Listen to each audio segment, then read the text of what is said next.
Sí, ¿verdad que viajó? Sí, pues se anda viendo su familia. ¿Verdad? Sí.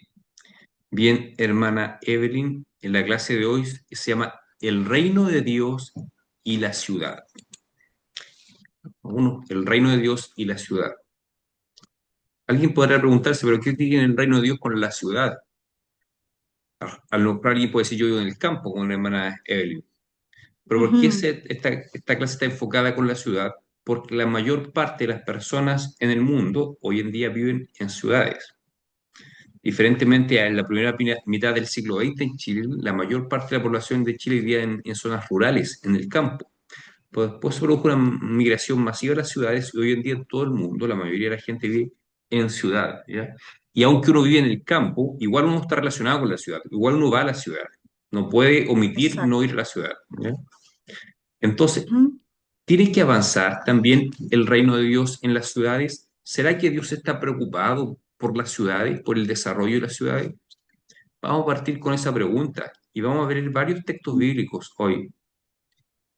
Ahí ¿Ya? voy a necesitar que me ayude, hermana Evelyn, por favor. Por ¿Ya? ejemplo, partamos con una pregunta. ¿El primer lugar geográfico que aparece en la Biblia es una ciudad o no?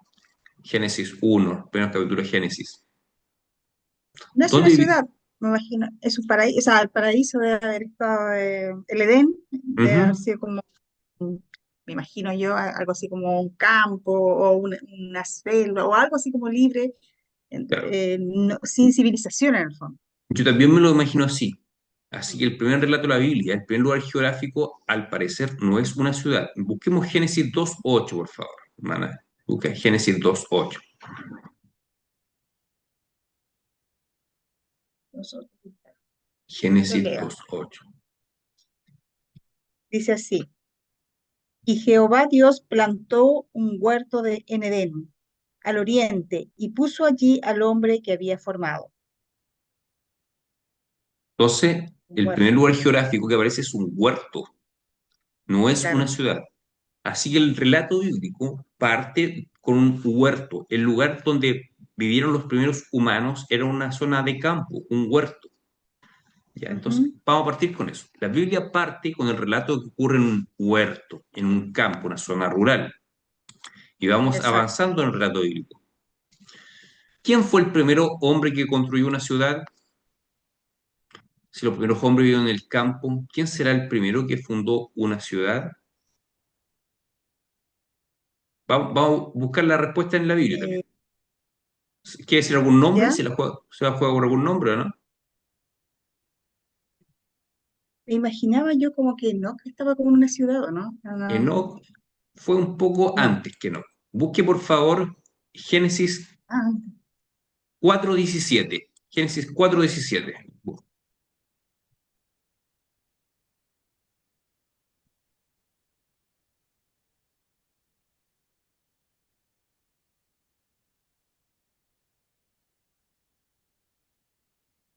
¿La encontró? sí, Lea, por favor. dice así.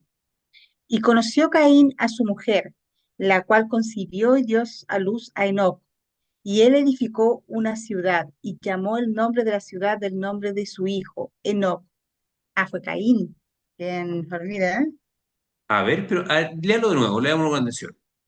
Dice, y conoció Caín a su mujer, la cual concibió y dio a luz a Enoc. Y edificó una ciudad. ¿Quién edificó la ciudad? ¿Enoc o Caín? Enoc, debe haber sido, ¿verdad? Y llamó el nombre de la ciudad del nombre de su hijo, Enoc. Claro, fue Caín. Claro, Caín. Por eso fue poco antes que no, fue un poco antes solamente. Claro. Ujú. Ahora pregunta, ¿de dónde sacó Caín esposa? Si según el relato bíblico, Adán y Eva habían tenido dos hijos, Abel y Caín. Dice que Caín encontró esposa y fundó una ciudad. O sea, habían varias personas más. Pregunta, ¿dónde salieron otras Claro. personas? ¿Se ha puesto a pensar en eso? Sí, la verdad que lo he cuestionado, pero no he Sí, buscado respuesta para ello. claro. Hay varias formas de responder. O sea, una es Deme un segundo. No es. La respuesta liberal de la gente que no cree que la Biblia sea palabra de Dios. gente religiosa que se dice cristiano no creen que la Biblia sea palabra de Dios, dicen que la Biblia tiene errores. Ellos dicen Adán y Eva no existieron, solamente es una figura religiosa, un cuento religioso para explicar algo mayor, para explicar la creación. Pero Dios creó a la Ujú. vez muchas personas, muchos seres humanos de forma simultánea, me van a decir algunas personas. Pero desde el punto de vista más conservador, que creemos que la Biblia es palabra de Dios, que la Biblia por lo tanto no tiene errores, por lo tanto, Dios creó efectivamente una pareja, Adán y Eva, y de ellos proceden todos los descendientes. Ahí la respuesta que da el reformador Juan Calvino es la que yo adhiero. Él dice que la única explicación posible es que Adán y Eva, cuando tuvieron a sus primeros hijos, entre ellos nacieron muchas mujeres, muchas hermanas, que no aparecen mencionadas. Por lo tanto, los primeros hombres se casaron con hermanas, en la explicación más coherente. Adán y Eva deben haber tenido muchos Claro. hijos que no están registrados todos los nacimientos de la Biblia. Están registrados estos dos que juegan un rol importante, que son Caín y Abel. Pero deben haber tenido muchos hijos más y entre ellos muchas mujeres, obviamente. Por lo tanto, la única explicación que nos queda, que lo más seguro, es que Caín se casó con una hermana. En aquella época era Claro. permitido. Después Dios reguló eso. Pero si no había más seres humanos, tienen que haber sido entre hermanos al inicio. Mm, sí, debe haber sido así. Mm. Claro, después Dios regula todo eso. Cuando viene la ley, eso cambió, eso está prohibido, estrictamente prohibido, casarse entre hermanos, es prohibido por Dios. Pero en ese escenario, en ese contexto, al parecer sí se dio de esa forma. Entonces Caín fundó la primera ciudad. Caín había salido del paraíso, del Edén, junto a sus... Bueno, Caín nació fuera del Edén en realidad. Sus padres Claro. salieron del Edén y después nacieron ellos y había conocido solamente el campo y él fundó una ciudad. Ahora, más adelante en la Biblia, vemos que las ciudades fueron vistas como ciudades de refugio, o sea, como lugares de refugio, lugares donde los seres humanos buscaban refugio.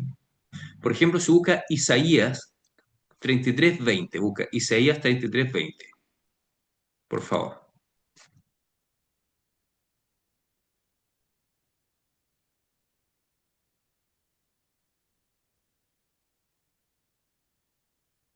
Isaías 33:20.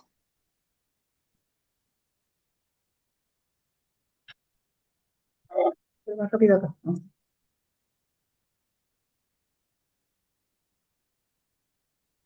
Isaías 33:20, ¿lo encontró? No, busque nomás, tranquilo. Tienes un- Entonces yo como aquí, Javi, me sacan los lentes, por favor. Están la parte de afuera del bolso.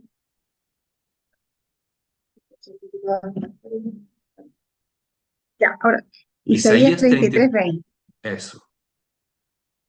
dice así, mira a Sión, ciudad de nuestras fiestas solemnes.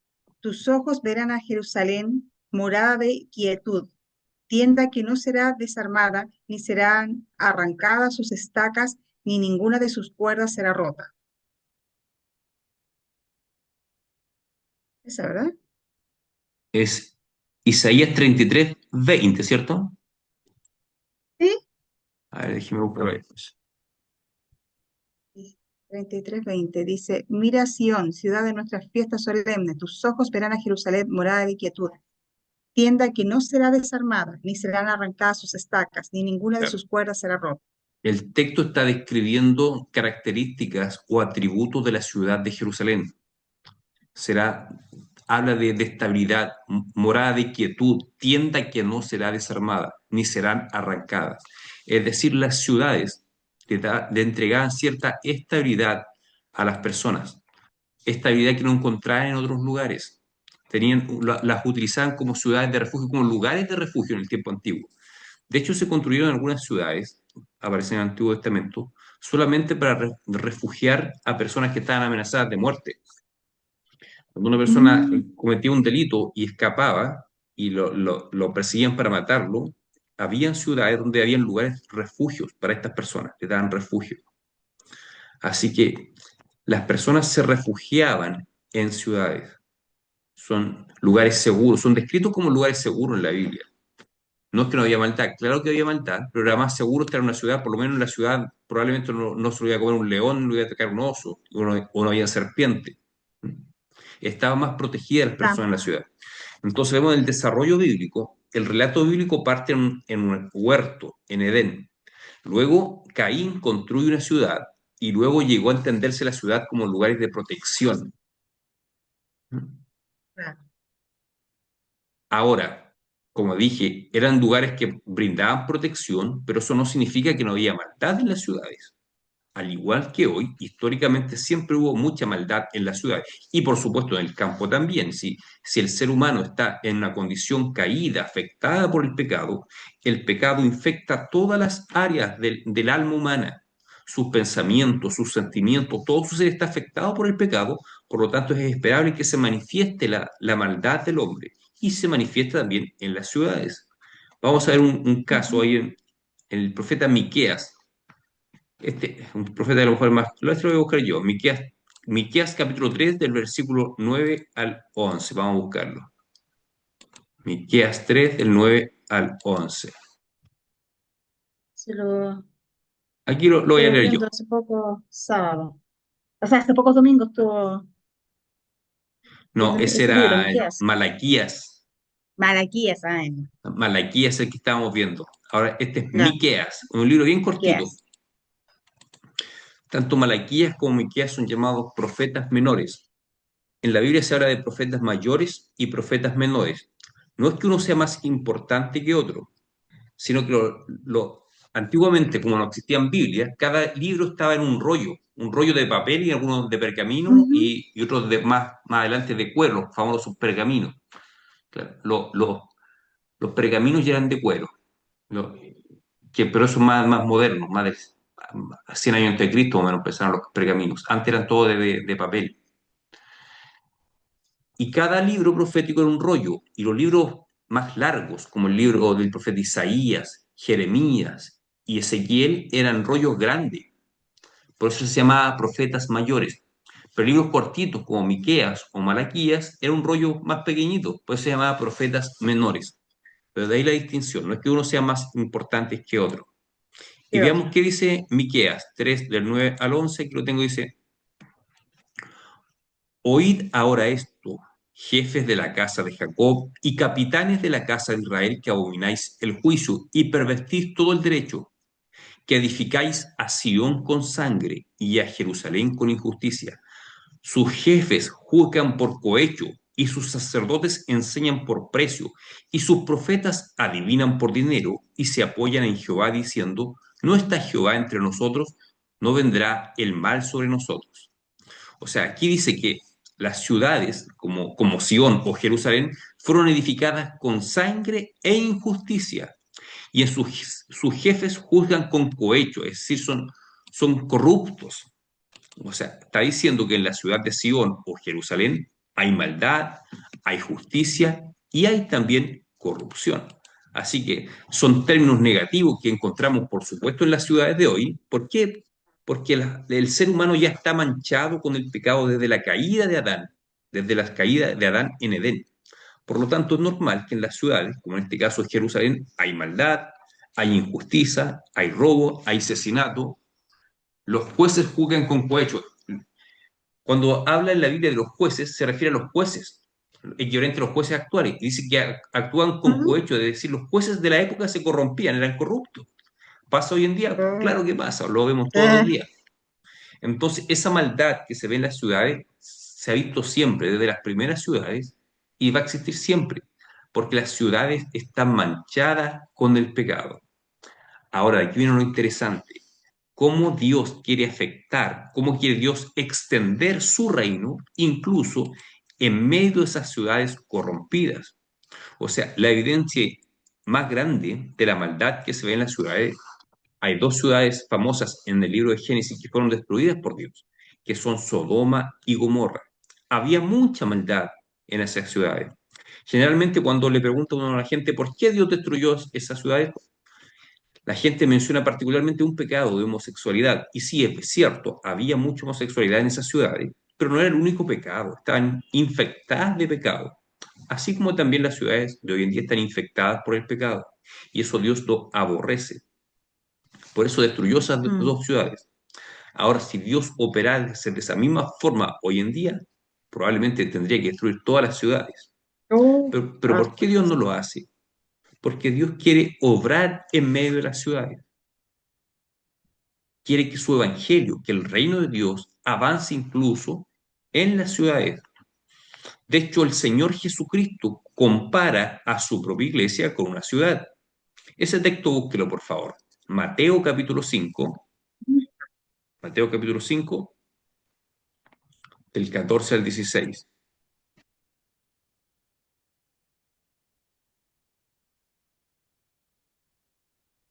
Mateo 5, del 14 al 16.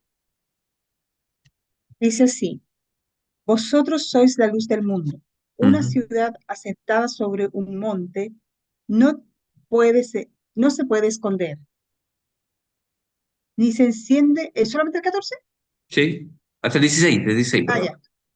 ya. Perdón. Ni se enciende una luz y se pone debajo de un almud, sino sobre el candelero, y alumbra a todos los que estén en casa. Así alumbre vuestra luz delante de los hombres, para que vean vuestras buenas obras y glorifiquen a vuestro Padre que está en los cielos. Entonces el Señor compara a la iglesia, es decir, a todos los creyentes en Jesucristo como una ciudad que está sentada sobre un monte y que ilumina. Uno desde lejos puede ver las luces de esa ciudad en la noche. O sea, uno cuando está en la noche en una zona rural y mira en dirección hacia una ciudad, se ven las luces. Así dice el Señor, es su iglesia, como que alumbra en medio de la oscuridad. Por eso los cristianos estamos llamados a ser luz del mundo. Incluso donde las ciudades donde vivimos son perversas, hay mucha perversión, hay mucha maldad. Hoy en día decimos hay mucha delincuencia, hay mucho robo, sí, claro, pero hay más que eso también. Hay maldad en el corazón del ser humano. Y nosotros como cristianos estamos llamados a ser luz en medio de esas ciudades. O sea, Dios no quiere destruir las ciudades como destruyó Sodoma y Gomorra. Quiere que sus hijos sean luz en medio de esa ciudad. Y podemos también cambiar la palabra ciudad por sociedad. El Señor quiere Mm, que sus hijos sean luz en la sociedad completa, ya sea que estén en la ciudad o en el campo. claro, Ahora, la gran pregunta, ¿estamos siendo luz nosotros en esos lugares? aunque sí. Durante el siglo XIX y el siglo XX se habla que fueron los siglos de las misiones.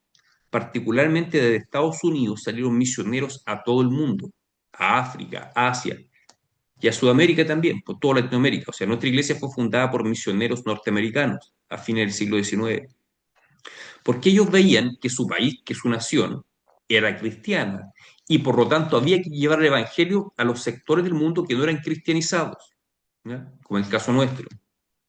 Y está bien lo que hicieron. Ahora, ¿qué sucede? Que sociedades como Estados Unidos, Europa, ya no son más países cristianos, son culturas paganas, culturas Claro. idolátricas, culturas, cualquier cosa menos cristiano.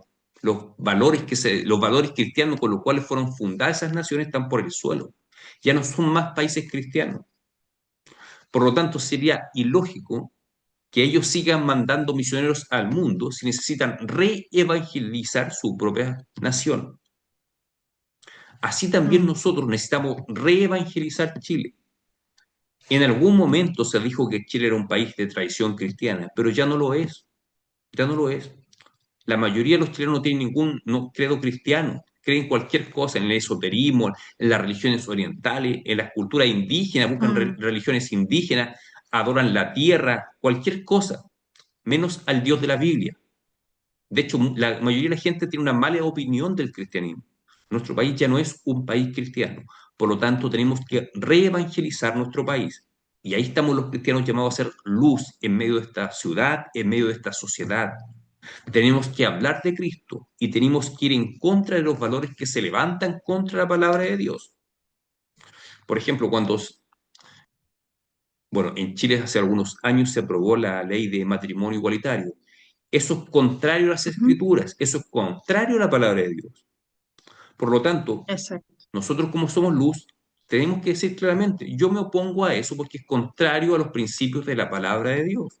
La palabra de Dios enseña que un matrimonio es constituido por un hombre y una mujer, no por un hombre y un hombre o una mujer y una mujer. Yo sé que esto es impopular, esto no le agrada a la gente, pero el cristiano está llamado a ser contracultural. La cultura se opone a Mm, Cristo, pero nosotros, como estamos llamados a ser luz en el mundo, tenemos que ser luz, hablando de los valores cristianos, hablando de lo que Cristo ha hecho por nosotros. Que reconocemos que somos pecadores, por supuesto que sí, pero claro. en Cristo hay salvación, en Cristo hay pecado. Y la palabra de Dios condena ese tipo de comportamiento como el matrimonio entre personas de un mismo sexo. O sea, también ha luchado mucho en Chile por aprobar una ley de Aborto. aborto de forma abierta, libre. Ya es malo lo que Ujú, tenemos, el aborto es causal y en sí es negativo, pero no se cansan, quieren ir más allá, aborto libre. Eso es completamente contrario a las escrituras, porque el bebé que es asesinado es un ser humano creado a la imagen de Dios, que no nos ha hecho nada malo a claro. nosotros. Por último, cuando, no sé, pues, en un enfrentamiento con un carabinero muere algún delincuente, yo digo, bueno, era un delincuente, algo estaba haciendo.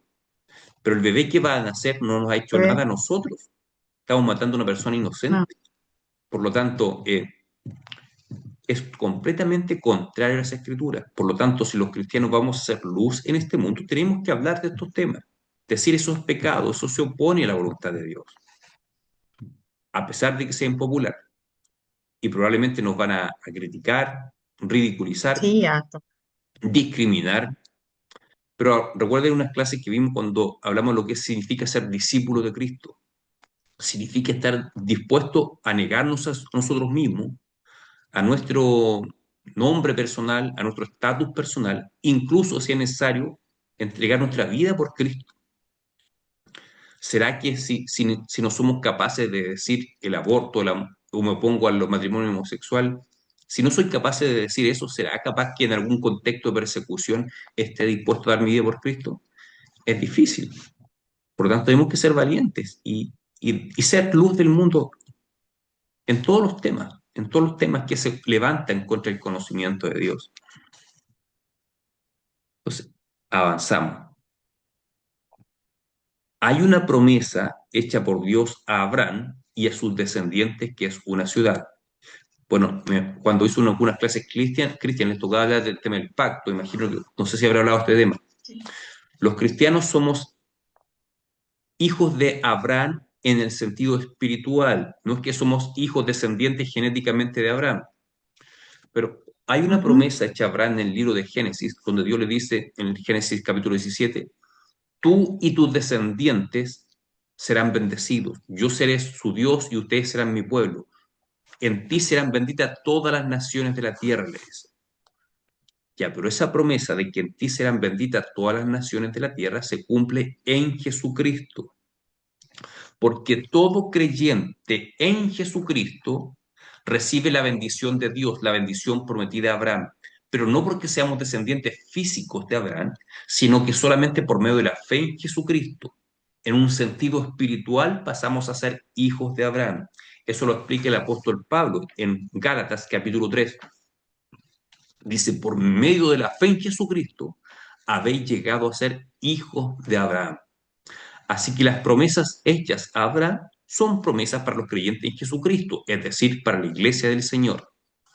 Así que las promesas Ujú. hechas a Abraham son también para nosotros. Y ya que estamos hablando de la ciudad, vamos a hablar de una promesa en particular que está registrada en el libro de Hebreos. Busque por favor, hermana, Hebreos. Vamos al Nuevo Testamento ahora.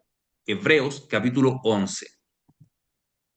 Hebreos capítulo 11, versículos 8 y 10.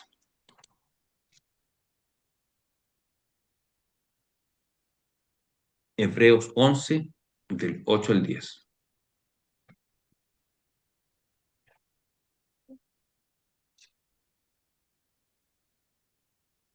Dice así, por la fe, Abraham, siendo llamado, obedeció para salir al lugar que había de recibir como herencia, y salió sin saber a dónde iba. Del 8 al 10. Perdón. Por la fe, habitó como extranjero en la tierra prometida, como en tierra ajena, morando en tiendas con Isaac y Jacob, coherederos de la misma promesa, porque esperaba la ciudad que tiene fundamentos, cuyo arquitecto y constructor es Dios. Ya, Abraham caminó como un extranjero y peregrino en este mundo, sin tener un lugar fijo, a pesar de que había una promesa que había de heredar la tierra, y por lo que dice este texto, Abraham y sus descendientes, Jacob, eh, y Isaac y Jacob, habían recibido una promesa de una ciudad. Sin embargo, ellos murieron sin ver esa ciudad. Pero como Dios es fiel, Dios cumplirá esa promesa. Y Abraham y sus descendientes habrán de vivir en esa ciudad. Y por lo tanto esa promesa también es para nosotros como creyentes hoy en día. Dios ha prometido una ciudad para nosotros. ¿De qué ciudad se tratará? ¿Cuándo vamos a ver esa ciudad? ¿Cuándo vamos a entrar a esa ciudad? ¿Ha escuchado eso usted? El reino de, será el reino de los cielos, ¿o no? Tiene que ver con eso, pero ¿se acuerda cuando hablamos del reino de Dios la semana pasada? Que el reino de Dios tiene dos aspectos en la Biblia. Un aspecto del ya y el todavía no. Dijimos, el ya es el reino de Mm. Dios que fue inaugurado por la venida de Jesucristo, y nosotros como creyentes en Jesucristo ya somos ciudadanos de ese reino y ya disfrutamos ciertos privilegios de ese reino. Por ejemplo, el conocer al Señor, tener comunión con Dios son beneficios de eso. El que Dios nos haga parte de la misión de poder llevar el Evangelio a distintos lugares, eso es parte de los beneficios del reino de Dios. Pero hay un aspecto que es el todavía no, que son bendiciones que están en un estado futuro, que es la consumación del reino de Dios. La consumación del reino de Dios viene solamente ¿con qué viene? ¿Se acuerda de eso? Con la segunda venida de Cristo. Exacto, con la segunda venida del Señor Jesucristo, la iglesia gozará de todas las bendiciones prometidas por Dios en las Escrituras, entre ellas de una ciudad donde vivirán los hijos de Dios junto a Dios eternamente. Dios mismo vivirá junto a nosotros en esa ciudad eternamente. ¿Cómo se llama esa ciudad? ¿Escuchaba hablar de esa ciudad o no? ¿No? La encontramos en el libro Apocalipsis, aparece. Y busque por favor Apocalipsis 21, versículos 1 y 2. Apocalipsis 21, versículos 1 y 2.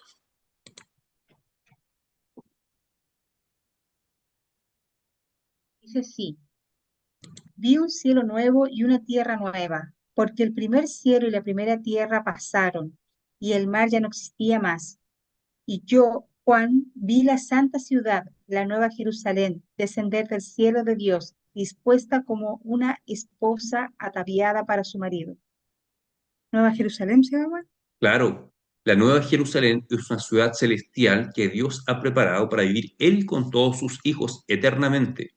Esa ciudad desciende del cielo y se junta y llega a la tierra.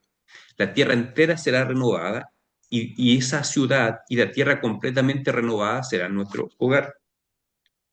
Claro, discuten de repente los teólogos si va a ser esta misma tierra renovada o será otro planeta nuevo. La verdad es que no es tan relevante.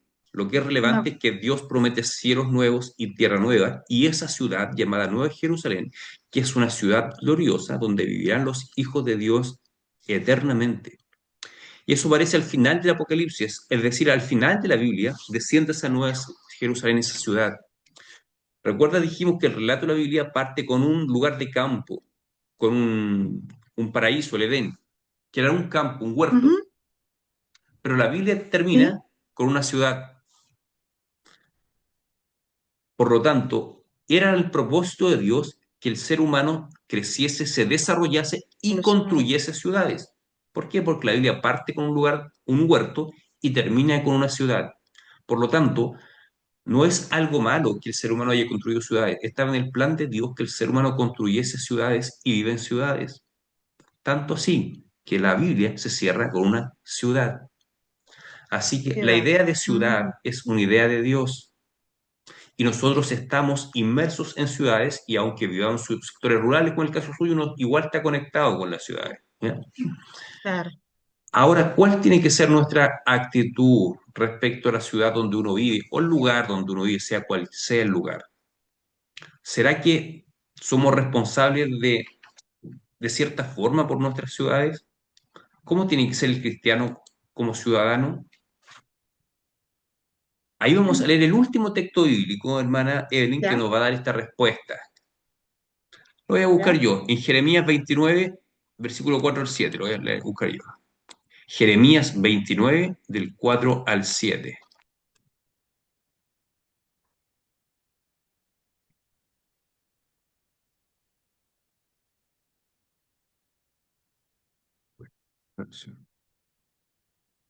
Le voy a hacer un poco el contexto de este texto. ¿Ya?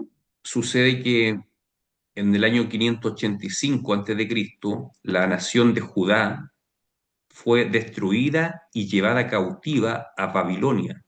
En esa época había un imperio muy poderoso que eran los babilónicos, y su líder era el rey Nabucodonosor, que tomó cautivo a los Ujú. judíos y los llevó a Babilonia como esclavos.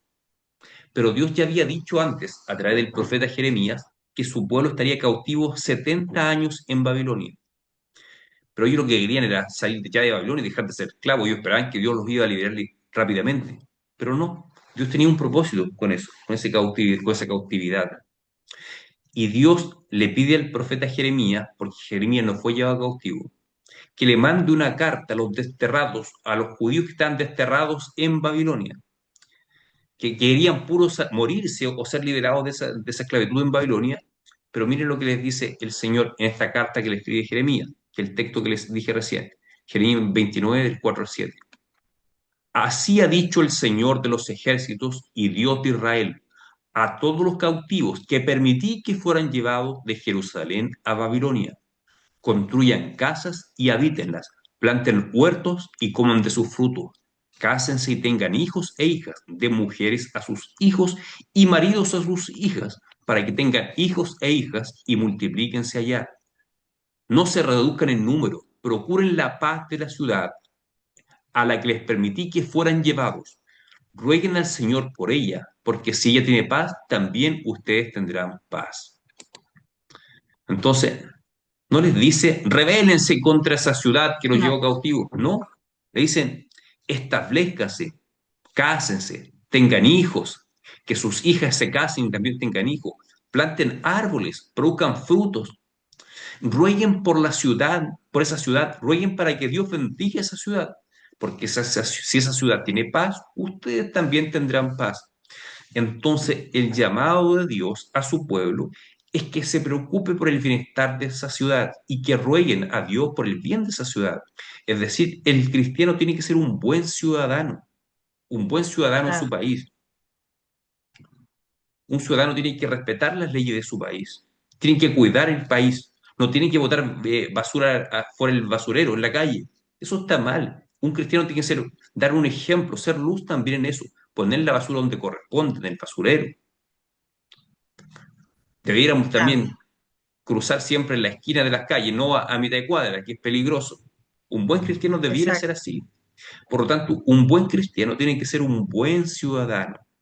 Tiene que votar cuando hay elecciones. Eso es parte de ser un buen ciudadano. Hay que establecerse, echar raíces en un lugar. No digo que el que se cambia de ciudad está pecando, no, pero en el lugar No. donde llega a vivir, tiene que ser un buen ciudadano, tiene que cuidar ese lugar, tiene que preocuparse por la ecología de ese lugar, por la seguridad de ese lugar. Entonces tenemos que hacer un aporte como ciudadanos. Los primeros Claro. misioneros presbiterianos, cuando plantaron iglesias en Latinoamérica, ellos construían un templo, una iglesia, y al lado construían una escuela, porque entendían que su misión no era solamente predicar el evangelio, sino que aportar al bienestar de esa ciudad, por ejemplo, por medio de la educación. Y en San Fernando fue Muy así. ¿Usted importante. sabía que aquí en la iglesia hay un colegio? Sí, Eh, sí, nos contó la eh, hermana Rosa que ahí había un colegio. Bueno, donde nos reunimos los días viernes era una sala de clase. Ese era el colegio, la parte del Mm. colegio, ya, lo que queda del colegio. De hecho, cuando en Y la era parte de abajo importante del... porque perdón, Sígueme. era importante porque en realidad aportar con la educación en en una ciudad pequeña como era esta, de que todavía estaba subdesarrollada, o sea que era, yo creo que esto era como un pueblo antes, me imagino, Mm, aportar con la educación era súper importante para el crecimiento de la ciudad. Pues.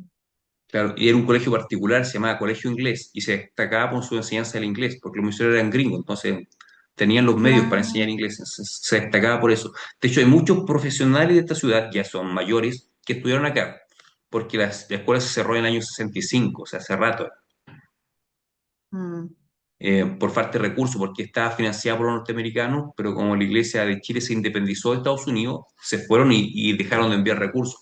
Por eso, lamentablemente, no se continuó con ese colegio. Pero lo que voy es que pena.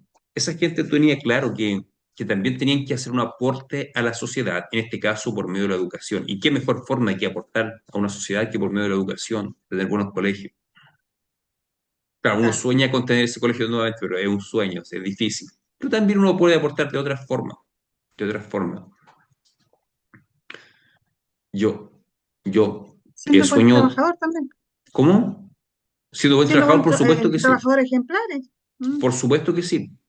Claro, estos mm, ejemplos que estoy dando es como iglesia, como comunidad, podemos hacer cosas más grandes, ujú. pero a nivel individual, claro, cuando usted es buena trabajadora, hace bien su trabajo, llega a la hora, no sale antes de la hora, a la hora de salida y es responsable, trata bien a su gente, si tiene gente a cargo, o si tiene un jefe, trata bien al jefe correctamente, eso es ser un buen ciudadano. Y Dios Claro. nos llama a ser buenos ciudadanos, a preocuparse por nuestro entorno, por nuestra ciudad o por la empresa donde uno trabaja. Apliquemos, quitemos el nombre ciudad, digamos empresa donde usted trabaja. Tenemos que incluso orar para que la empresa le vaya bien. Exacto. Debiéramos hacerlo. Mm, Generalmente no es lo verdad. hacemos porque son temas que no se hablan generalmente. Pero en el último tiempo en la Iglesia Presbiteriana de Chile se está dando mucho énfasis a esto, que Dios nos puso como misioneros en el lugar donde nos puso. Como dije, en el siglo XIX y principio del XX, los misioneros iban a otros continentes a predicar. Pero nosotros hoy en día estamos en medio de un contexto anticristiano. La mayoría de la sociedad chilena desprecia a los pastores cristianos, se rebela contra los pastores cristianos. Eh, Entonces estamos en un contexto anticristiano, por lo tanto somos misioneros donde Dios nos puso. Y esto donde más se refleja en el lugar donde trabajamos, porque donde estamos la mayor parte del tiempo es en el trabajo. Y claro, es importante hablar de Cristo, pero ¿qué pasa si hablamos de Cristo, pero no predicamos con el ejemplo, no somos buenos trabajadores, no somos respetuosos? En realidad no estamos siendo luz, tenemos que ser luz en no, todo aspecto. Así que esta carta que le manda a Dios por medio de Jeremías a los cautivos en Babilonia dice, preocúpense de su ciudad, no maldigan la ciudad, no se rebelen, sean buenos ciudadanos, planten árboles, crezcan, oren por la paz de la ciudad. Tenemos que hacerlo. O sea, nuestro país hoy día tiene cada vez menos paz, cada vez tenemos más problemas. Tenemos que orar por el bien del país. Tenemos que orar por los gobernantes, independiente si a uno le gusta o no le gusta, uno tiene que orar por los gobernantes para que no, Dios les dé sabiduría y hagan bien su trabajo. Porque si ellos hacen bien su trabajo, vamos a estar todos mejores. toda la ciudadanía va a estar bien. Claro. Yo particularmente estoy muy preocupado por la economía del país. En nuestra iglesia no se ha dado tanto, pero aquí, bueno, tengo un muchacho que hace 4 meses está sin trabajo, que es Cristian Moraga, no sé si lo ubica usted. Cristian, uno bajito, un joven Ah, joven. sí, Él y su novia ya en sí. casi 4 meses sin trabajo. Me tiene muy preocupados. En la iglesia de Ah, está Curicó también terrible. hay 2 matrimonios que tienen hijos en la universidad y se quedaron cesantes. Entonces la economía del país está complicada. Entonces, como buenos ciudadanos estamos llamados a orar por el bien de la nación. Sí, es verdad, es verdad. Así que ese es el tema de esta clase, hermana, que Dios nos llama a Espérame, es que llevar. me quiero volver atrás un Sí, poquito. sí, dígame, Me quiero volver un poquito atrás porque siempre en las clases pues, me da vergüenza preguntar, pero no, ahora voy a dígame. aprovechar que estoy sola como alumna. Ya, por ejemplo, entonces, para cerrar el contexto de cómo vivió Abraham, quiero ver si lo entiendo bien, o Mm, mm, lo interpreto bien. Él en el fondo fue como casi nómade en distintas ciudades, o estuvo pese a que Dios le había prometido una ciudad, le había prometido una ciudad mm, para él, en el fondo de él o de su descendencia, mm, pero nosotros tenemos nuestra primera, somos ciudadanos a partir de que recibimos a Cristo, ¿cierto? pero él en su época, y nosotros esperamos nuestra ciudad definitiva con la segunda venida de Mm. Jesucristo. Y Abraham, cómo tenía su fe, en qué, en el fondo, él se convirtió ciudadano en primera instancia, pese a que estaba trasladándose a varias zonas, a varios lugares, bajo qué, porque no estaba Jesucristo todavía, no había venido todavía Jesucristo a la tierra. No. ¿Cómo él obtiene la ciudadanía, por decirlo de alguna forma? No sé si me explico. La obtiene de la misma forma que la obtienen todos los creyentes del Antiguo Testamento.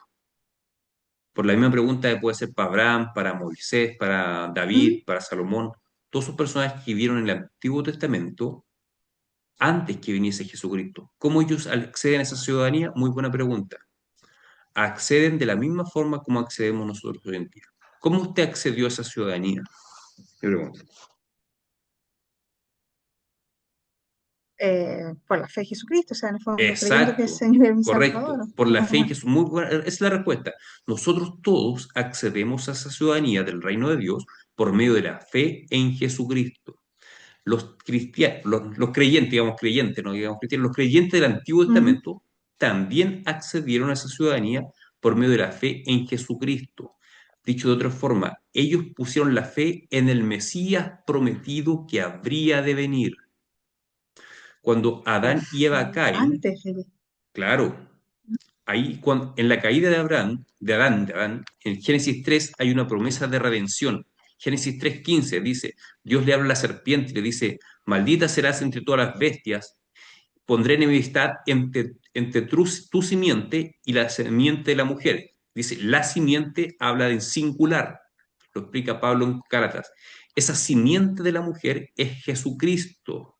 Dice, te herirá en la cabeza y tú le Mm, herirás en el calcañar. Entonces, en Génesis capítulo 3 ya hay una promesa de un redentor que sería un descendiente de la mujer, es decir, sería un ser humano. Un ser humano sería el redentor. Nosotros sabemos que Jesucristo es tanto Dios como hombre, es Dios Hijo hecho carne. Había una promesa que vendría alguien a destruir a Satanás y destruir la obra de Satanás y revertir la maldad que había caído sobre el ser humano. Es la promesa de un redentor que vendría. De hecho, hay un libro que dice que se cree que es más antiguo que Génesis, que es el libro de Job, que fue escrito antes que Génesis. Y Job dice en un pasaje, oh, sí, los hechos que se sí. relatan de Génesis son los hechos más antiguos, pero Génesis fue escrito por Moisés por allá en el año 1500 antes de Cristo. ¿Ya? Mucho después que habían ocurrido Ah, por, los hechos de los primeros capítulos, la creación, mucho después, obviamente, pero fueron escritos ujú. por Moisés. Pero se cree que antes del 1500 antes de Cristo vivió Job antes de Moisés. Se cree que vivió más o menos los tiempos de Abraham. Y Job escribió su libro antes que escribió el Génesis, un libro muy antiguo. Pero sin embargo, en una ocasión dice Job, yo sé que mi redentor vive y que al final se levantará del polvo. O sea, Job ya había oído de esta promesa Ya que sé, vendría un redentor, que vendría un Mesías, como se los judíos. Por lo tanto, dice, yo sé que mi redentor claro. vive y que al final se levantará del polvo. Y curiosamente el redentor murió y se levantó del polvo, se levantó de la tumba el tercer día. Así que Job tenía la fe en un redentor que vendría. Desde la caída de Adán se habló, se comunicó oralmente que había una promesa de un redentor. Se hace más explícita en los Entonces ellos profetas creyeron todos a lo largo de todo, de, del tiempo de del todo Antiguo Testamento. estos Antiguo Testamento, creyeron en la venida de este Redentor, por eso ellos Claro, los recibieron profetas lo anunciaron. Los la profetas Jeremías y Isaías anunciaron ciudadanía del reino. que vendría un hijo de David, después se la llama el hijo de David, Ya, perfecto. que nacería de una virgen, del hijo de David, que regirá las naciones con vara. Isaías 53, cuando relata que Él nos expiará, redimirá de nuestros pecados, que será llevado como un manso cordero al matadero. Todo eso habla del Mesías que habría de venir. De Mm. hecho, los discípulos de Jesús en una ocasión le preguntan, ¿eres tú el Cristo? ¿O eres tú el Mesías que habría de venir? Porque ellos los judíos ya habían escuchado desde niño, por generación tras generación, que vendría un Mesías, un Salvador. Y todo aquel que tenía la fe en el Mesías que vendría, fue salvo por causa de esa fe. De la misma forma que hoy somos salvos por el Mesías que ya vino, hoy nosotros miramos hacia atrás y creemos en el Mesías que ya vino. Ellos miraban hacia adelante, hacia el futuro, y ponían la fe en el Mesías que vendría. El Mm, centro de la historia es Cristo. La cruz de Cristo está en el centro de la historia. Nosotros miramos hacia atrás, 2000 años hacia atrás, y decimos, yo creo que el Cristo o el Mesías, el Redentor, vino. Creo en ese Redentor. Las personas del Antiguo Testamento miraban hacia el futuro y decían, yo creo que vendrá un Redentor. Yo creo que vendrá un Mesías. Y por causa de esa fe, son salvos y son hijos de Dios. Al igual que nosotros. Por eso digo, las personas, los creyentes del Antiguo Testamento son salvos de la misma forma que lo somos hoy en día, es decir, por la fe en Jesucristo. Claro, ellos no decían Jesucristo, decían el Redentor que vendrá o el claro, Mesías que vendría. por el Mesías, Pero, claro, así es la respuesta. gracias. Había una pregunta de una clase pasada también que me la Sí, quedé aquí sí.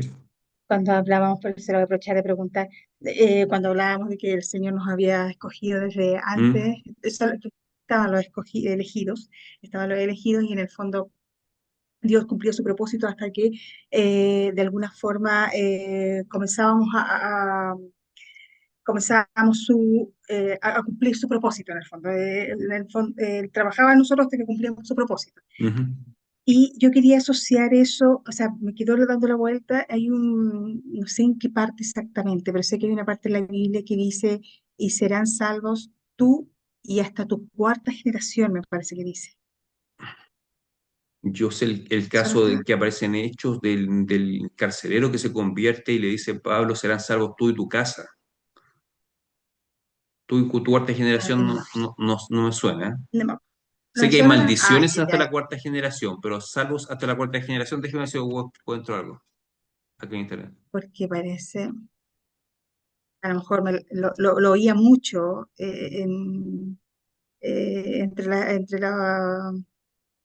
los cristianos con los que me relacionaba y que siempre dijeron, mis abuelos, todos hablaban de eso, de que serás salvo tú hasta la cuarta generación. Entonces, nunca lo busqué en la Biblia, pero No, siempre se dijo, y lo escuchaba así, entonces yo me quedo dando vueltas y dije, entonces, ¿cómo vamos, si no son escogidas las otras generaciones? no. En la Biblia, particularmente en el Antiguo Mm, Testamento, hay maldiciones que ahí la palabra de Dios hablando en un lenguaje hiperbólico. La hipérbola es una ¿ya? figura literaria que se trata de la exageración. Por ejemplo, cuando yo digo estoy muerto de hambre, ¿tengo que entenderlo en sentido literal, que morí, que estoy muerto, porque yo estoy muerto de hambre? No, pues es una exageración, es No, una claro, hipérbole. Es una forma de exacto. exagerar para manifestar lo que yo estoy diciendo. Bueno, muchas veces en lenguaje hiperbólico, Dios da bendiciones a personas del Antiguo Testamento, sean benditos tú y tus hijos hasta la cuarta generación. Es decir, que la bendición de Dios será abundante sobre su familia, pero no hay que tomarlo en sentido literal que primera, segunda, tercera y cuarta serán todos bendecidos de la misma Mm, forma. Pero igual está hablando de bendiciones y maldiciones, pero no aparece la palabra salvación. Que diga salvo hasta la cuarta generación, no, yo no lo he visto, no no, me suena para ya. nada. Lo más cercano a eso, en el caso del carcelero no recuerdo qué ciudad fue, pero aparece en el libro de los Hechos cuando eh, Pablo estuvo preso en una cárcel junto a Silas y comenzaron a alabar a Dios y Dios hizo que temblara y envió unos ángeles y los liberaron.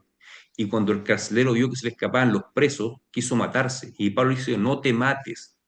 Y ahí le habla de Cristo, le habla de Evangelio, y se convirtió el carcelero y todos los miembros de su familia. Claro, le dijo Pablo, cree en el hombre le preguntó, ¿qué debo hacer para ser salvo? Y Pablo le dijo, cree en el Señor Jesucristo y serás salvo tú y tu casa, o salvo tú y tu familia. Claro, pero eso no hay que entenderlo como una promesa universal, que cada vez que una persona se convierte, Claro, fue por automáticamente serán salvos todos los miembros de su familia. En ese caso específico, Pablo habló proféticamente una bendición sobre la familia de ese hombre. Y se dio así. Esa misma noche creyeron el carcelero y toda su familia y se bautizaron todos esa misma noche. Pero un caso mm, particular, que lo tenemos que llevarlo al ámbito general. No es una promesa universal, Claro, que si cada yo vez que lo, alguien se convierte, toda su familia se va a convertir. Es una promesa particular para ese hombre, para el carcelero. Serán salvo tú y tu familia. yo vi ahí vi justamente eso de la maldición, que dice, no tomarás, a ver, ¿dónde era? No tomarás ni ninguna semejanza de lo que está arriba en el cielo, ni bajo la tierra, ni debajo del agua. No te inclinarás a ella, ni él los honrarás, porque Mm. yo soy Jehová tu Dios, fuerte, celoso, que visito la maldad de tus padres sobre los hijos hasta la tercera y cuarta generación de los que me aborrecen. Claro, lo dice Está hablando de digo, maldiciones. Y hay textos que hablan claro, de bendición también. claro, Pero pero son, no lo pude encontrar así como eso de pero son que, bendiciones no por en el ejemplo, acá sentido dice soteriológico. Soteriológico tiene que ver con salvación. que guarda misericordia a millares, que perdona la iniquidad y rebelión y el pecado, y que de ningún modo tendrá por inocente al malvado. Visita la iniquidad de los padres sobre los hijos y sobre los hijos de los hijos, hasta la tercera y cuarta generación. O sea, no habla de, Está no hablando de cumplió tampoco maldición el y en ritual. algunos textos Claro. en Éxodo va a hablar de bendición, pero no de salvación. No, Mm, mm, no. estaba Yo mal no puedo, interpretado eso. yo no puedo garantizar que si Dios me concede hijo, mi hijo va a ser salvo. No lo puedo garantizar yo. Yo voy a hacer todo lo posible. Lo voy a educar cristianamente, lo voy a predicar el evangelio, lo voy a ir a la iglesia, pero finalmente es responsabilidad de cada cual tener un encuentro con Cristo. Cacho, Sí. personal. Es verdad. Gracias igual, pastor, por aclararme. Vale. ¿Otra pregunta? No, me había quedado con esa y se me había olvidado hacérsela, me había contado el Ya, minuto. no, listo, perfecto, excelente, entonces. Ya, pues, vamos a orar entonces para terminar esta clase, ¿eh? Ok, Señor, te damos gracias por este tiempo que compartimos con la hermana Evelyn. Te ruego que los hermanos que no estuvieron presentes gracias. puedan ver después el video de esta clase y la próxima semana podamos estar todos nuevamente. Bendice a la hermana Mariluz que anda visitando a su familia en Colombia. Bendice al hermano Sí, Alberto que no se señor. pudo conectar hoy día. Y bendice a la hermana Evelyn, bendice a sus hijos, bendice a su esposo, bendice su hogar, bendice en el lugar donde ella trabaja, Señor mi Dios, que ella pueda ser siempre una luz, un ejemplo de hijo de Dios en el lugar donde tú la has puesto. Te lo pedimos, Padre, en el nombre de tu Hijo Jesús. Amén. Dios la bendiga, hermana. Cuídese. Que esté bien. Buenas noches.